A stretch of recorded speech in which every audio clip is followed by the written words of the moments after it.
Hello student, हमारा first chapter चल रहा था जिसका नाम था स्थानीय स्वशासन का अर्थ और महत्व। तो मैं आपको इसके बेसिक कॉन्सेप्ट बता चुकी हूँ। उसके बाद में हम इसके क्वेश्चंस डिस्कस कर चुके हैं, हम उसके अर्थ और परिभाषा पढ़ चुके हैं, उसके कार्य पढ़ चुके हैं। आज मैं आपको बताऊंगी स्थानीय स्वशासन की आवश्यकता और महत्व के बारे में। आपकी बुक में इन दोनों टॉपिक को अलग अलग दिया हुआ है, मतलब आवश्यकता अलग बता रखी है और महत्व अलग बता रखा है, लेकिन इनके जनरली कॉमन पॉइंट्स होते हैं। आपसे जो भी पूछा जाए आप इन कॉमन पॉइंट्स को लिखेंगे तो उत्तर सही माना जाएगा। तो इसमें देखिए, जो महत्व है उसमें पहला पॉइंट है स्थानीय स्वशासन प्रजातंत्र का आधार है। मैं जब आपको कॉन्सेप्ट समझा रही थी तब मैं आपको बता चुकी थी कि प्रजातंत्र यानी कि जो जनता के लिए शासन करता है, जनता के द्वारा जिसमें शासन होता है, यानी कि ऐसा शासन जिसमें जनता की शासन में भागीदारी हो। तो क्योंकि स्थानीय स्वशासन की संस्थाएं गांव और कस्बों और देहात से जुड़ी होने के साथ साथ शहरी छोटे छोटे शहरी इलाकों से भी जुड़ी होती हैं और प्रत्यक्ष निर्वाचित चुनाव के द्वारा ही इसमें जो प्रतिनिधि आते हैं वो शासन करते हैं। तो एक तरीके से ये प्रत्यक्ष प्रजातंत्र का रूप भी होता है।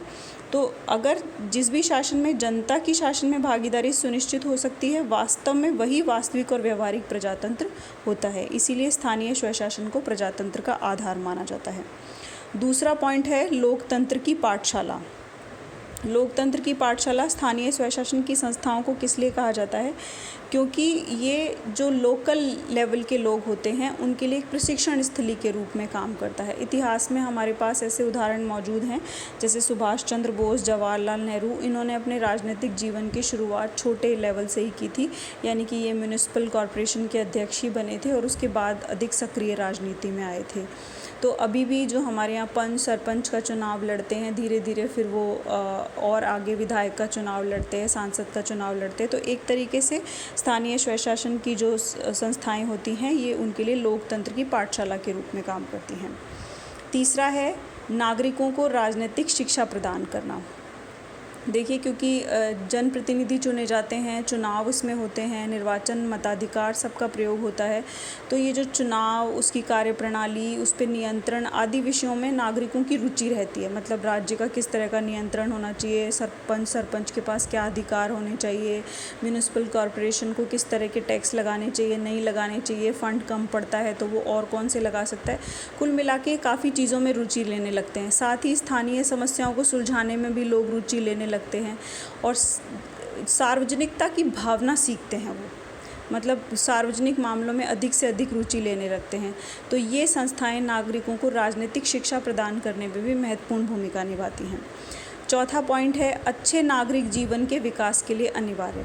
अच्छा नागरिक जीवन किसे माना जाता है? जिसमें सभी प्रकार की न्यूनतम और मूलभूत आवश्यकताएं पूरी होती हों, जैसे शिक्षा, स्वास्थ्य, स्वच्छता और पेयजल, सड़क निर्माण आदि। ये जो चीज़ें हैं, छोटी छोटी लाइटिंग, स्ट्रीट लाइटिंग, ये सब जितनी अपग्रेडेड होती हैं उतना नागरिक जीवन अच्छा हो जाता है और ये संस्थाएं इन्हीं के लिए काम करती हैं।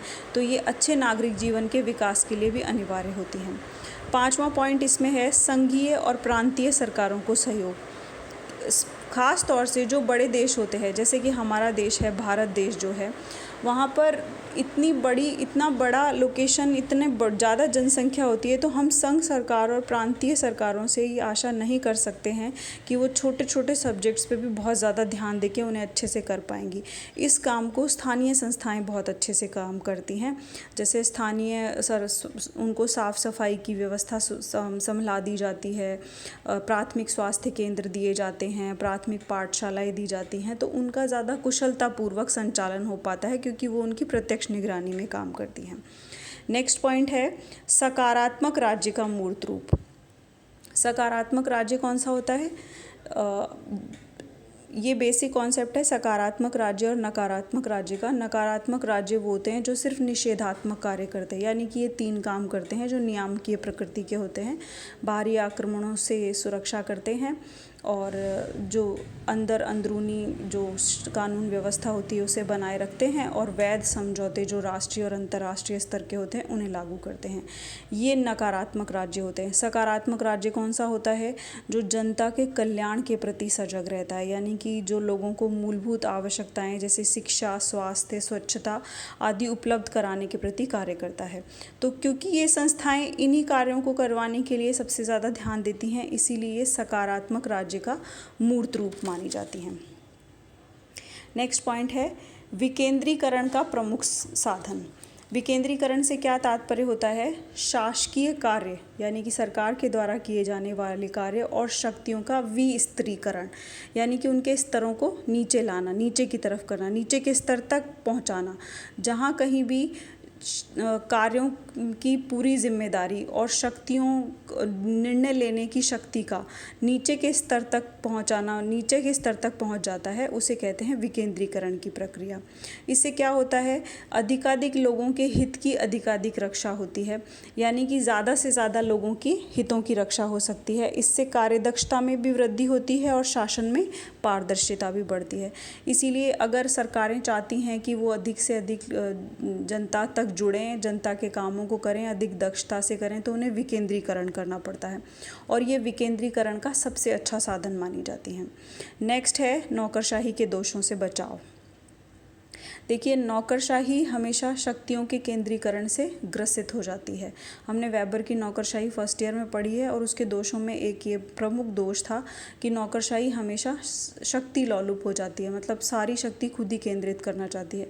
उस शक्ति के केंद्रीकरण की वजह से उसमें बहुत सारी कमियां पैदा हो जाती हैं, जिनमें लाल फीताशाही, भ्रष्टाचार, औपचारिकता, जन विमुखता, असंवेदनशीलता, ऐसे गुण अपने आप आ जाते हैं। तो इसकी कमी से बचाव के लिए जो स्थानीय स्वशासन होता है वो लोगों से सीधा जुड़ा होता है और लोकल लेवल का होता है, लोगों का ज़्यादा अच्छा नियंत्रण भी होता है। इसीलिए स्थानीय स्वशासन अधिक जनोन्मुख और संवेदनशील प्रशासन माना जाता है। नेक्स्ट पॉइंट है व्यापक दृष्टिकोण का विकास। किसके व्यापक दृष्टिकोण का विकास? नागरिकों के व्यापक दृष्टिकोण का विकास। इसमें ऐसा माना जाता है कि नागरिक जो पहले स्थानीय स्तर की समस्याओं में और उसमें अधिक रुचि लेते हैं, फिर वो राष्ट्रीय और अंतर्राष्ट्रीय स्तर की समस्याओं में भी रुचि लेने लगते हैं, तो उनका दृष्टिकोण अधिक व्यापक हो जाता है, और इससे सामूहिक चेतना शक्ति का विकास होता है। मतलब एक ग्रुप के रूप में लोग अपने आप को पहचानने लगते हैं। तो पहले वो एक गांव के रूप में अपने आप को पहचानते हैं, फिर और बड़े प्रदेश के स्तर पर सोचना शुरू करते हैं, फिर देश के स्तर पर सोचना शुरू करते हैं, और फिर राष्ट्र से बढ़कर अंतर्राष्ट्रीय सामूहिक चेतना में उसका विकास हो जाता है। नेक्स्ट है नीतियों के परीक्षण की प्रयोगशाला। देखिए, अब आजकल जब भी आप अगर कभी किसी पॉलिसी के बारे में पढ़ेंगे तो उसमें पायलट प्रोजेक्ट शब्द का इस्तेमाल बहुत ज़्यादा होता है कि इस योजना को अभी पायलट प्रोजेक्ट के रूप में शुरू किया गया है। पायलट प्रोजेक्ट क्या होता है कि उस पर्टिकुलर पॉलिसी को एक छोटे रीजन में लागू किया जाता है, एक छोटे ग्रुप पे लागू किया जाता है, ये देखने के लिए कि इसके इम्प्लीमेंटेशन में अगर कुछ कमियां आती हैं तो हम उन्हें कैसे दूर करें, उसका रिज़ल्ट कैसे आता है, फिर उसका फीडबैक लिया जाता है, फिर उसमें जो कमियां मिलती हैं उनको ठीक करके उसको बड़े स्तर पर लागू किया जाता है। तो एक तरीके से ये जो स्थानीय स्वशासन होता है वो सामाजिक आर्थिक नीतियों के पायलट प्रोजेक्ट के रूप में भी काम आता है, यानी कि छोटे स्तर पर लागू करके देखा जाता है उन आर्थिक और सामाजिक नीतियों को, और अगर उनके प्रभावी परिणाम आते हैं तो फिर उसे आगे के स्तर पर लिया जाता है। जो आपकी बुक है इसमें और भी बहुत सारे इसके महत्व दे रखे हैं, कुल मिला के 17-18 के करीब हैं, लेकिन उनमें से मैंने ये इम्पॉर्टेंट सेलेक्ट किए हैं। आपके पास बुक हो तो आप उसमें से और जो आपको अच्छा लगे उसे पढ़ सकते हैं। ये हमारा फर्स्ट चैप्टर कंप्लीट हो चुका है। नेक्स्ट हम इसका सेकंड चैप्टर स्टार्ट करेंगे। Thank you so much.